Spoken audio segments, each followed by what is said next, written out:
some more division practice today. We are going to look at two problems together, and these are the two different types of division problems. So, yesterday we looked at this chart where the first column is the number of groups, the second column is the number in each group, and then last we have the number in all the groups. So as we're reading a problem, we really have to focus on what pieces of information we know and what piece of information we don't know. So that's how we're going to figure out if a problem is multiplication or division.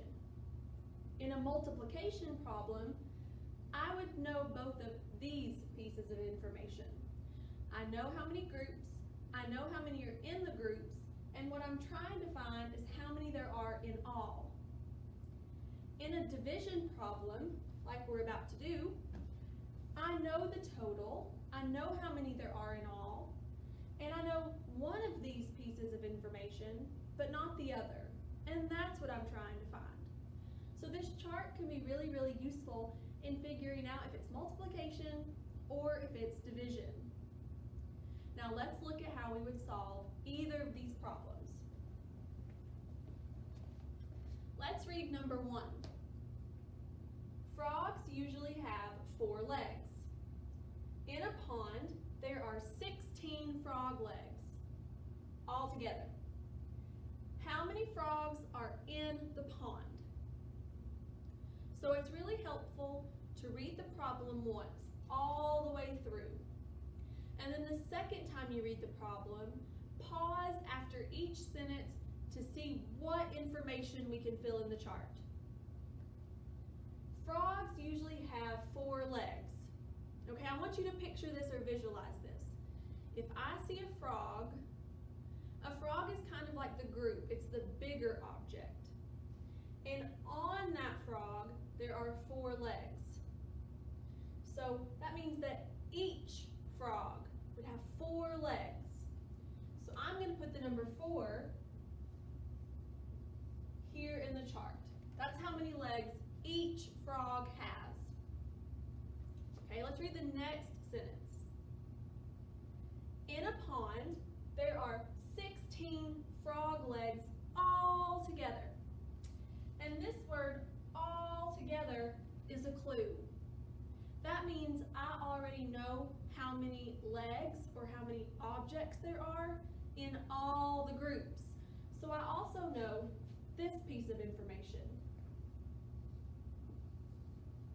There are 16 legs in all. Then the question asks, how many frogs are in the pond? Well, I already said that we can think about the frogs like the groups, since they're the bigger object. So that means this is missing or unknown. I don't know the number of groups. I don't know the number of frogs.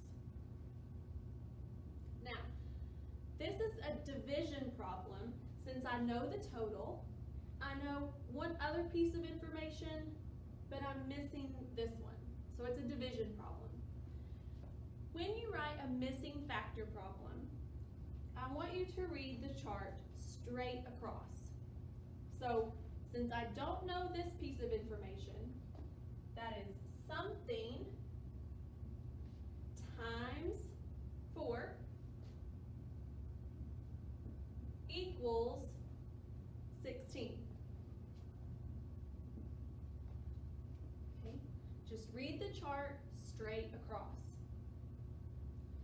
Something times 4 equals 16. Now I can draw my picture. Since I don't know how many groups there are, I'm going to start with how many objects I have altogether. Well, there are 16 frog legs, so I'm going to draw those 16 frog legs. 1, 2, 3, 4, 5, 6, 7, 8, 9, 10, 11, 12, 13, 14, 15, 16. Okay. The other piece of information I know is that there are 4 legs on each frog. So I have all 16 legs in the pond. Now I just need to group them and make a frog, basically. So 1, 2, 3, 4. These 4 legs are on one frog, and the circle represents that frog. 1, 2, 3, 4. That's another frog with 4 legs. 1, 2, 3, 4. There's another frog with 4 legs. 1, 2, 3, 4. So now to solve this problem, to figure out how many frogs are in the pond, I'm going to count the number of groups that I made. 1, 2, 3, 4. There are 4 frogs in the pond, and that's the same as 4 times 4 equals 16.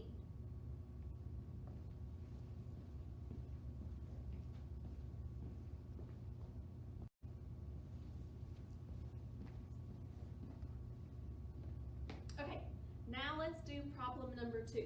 And we're going to go through it the exact same way, but the way that we solve it will be just a little bit different, and I think you'll see why. Number 2 reads, Catherine started with 28 connecting cubes. She divided them into 4 groups. How many cubes are in each group? So now that I've read the problem all the way through one time, I'm going to read each sentence and see what I know. Catherine started with 28 connecting cubes. So picture this. She has 28 little cubes like we've used in class together. The ones that link together, we use them for arrays. So she has 28 of those. Where in the chart do you think that would go?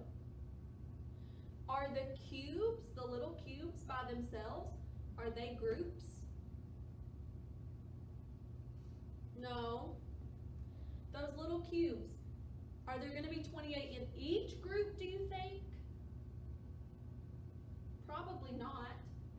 Or are there 28 cubes in all? That's more likely. So she has 28 cubes. The next sentence says, she divided them into 4 groups. So it's telling you another piece of information in our chart. There are 4 groups. So in our chart, that's going to go here. The problem literally tells me there are 4 groups. And then the question asks, how many cubes are in each group? So since the question is asking me how many are in each, that means that's what I'm trying to solve, and that's what I'm trying to find. So the number in each group here is missing or unknown. That's what I'm trying to find. I'm trying to find how many will go in each group. Okay, to solve this, let's start by writing that missing factor equation, and I'm going to go straight across the chart. There are 4 groups times something, I don't know what that something is yet, equals 28. Okay. Now, looking at the information we know, I already know that there are 4 groups. So I can start drawing those 4 groups. 1, 2, 3, 4. And notice I used all of that space. My circles are the just right size. They're not teeny tiny, but they're not huge. They use the space I'm given. So I've drawn my 4 groups. The problem is, I don't know how many to put in each group. So instead, I'm going to take those 28 cubes and I'm going to start putting them in the groups one at a time. You can think about this like sharing, and I mentioned that in our lesson yesterday. If I had 28 cubes, like in this problem, and I wanted to share them with 4 people, and I want everyone to have the same amount, I would give each person 1, and then I would start over and give each person 1 again until I run out of cubes. And that's exactly how we're going to solve it. We're going to think about it like sharing. So I'm going to start passing out those 28 cubes until I run out. 1, 2, 3, 4, 5, 6, 7, 8, 9, 10, 11, 12, 13, 14, 15, 16, 17, 18, 19, 20, 21, 22, 23, 24, 25, 26, 27, 28. And I know that I did it correctly because I gave out my last cube in the last circle. So every circle or group should have the same amount. Now, to figure out how many cubes are in each group, I just need to count and see how many are inside one group. So let's just look at the first one. There are 1, 2, 3, 4, 5, 6, 7. There are 7 cubes in each group. So 4 times 7 is 28. Now, we've solved both problems. Let's talk about the little bit of the difference between the two. In problem number 1, I started by drawing my total. I drew all 16 frog legs. Then I put them into groups. In problem number 2, I drew my groups and then passed out the total number. So it's 2 different ways to solve the problem, but I end up with a picture that looks similar. I still end up with a picture that looks like equal groups. I just solved it slightly differently. So I really want you to think about that when you are working on your problems today. Can you start with your number of groups? In number 1, I couldn't because I didn't know how many groups to draw. So if that's the case, I have to draw the total and then put them in groups.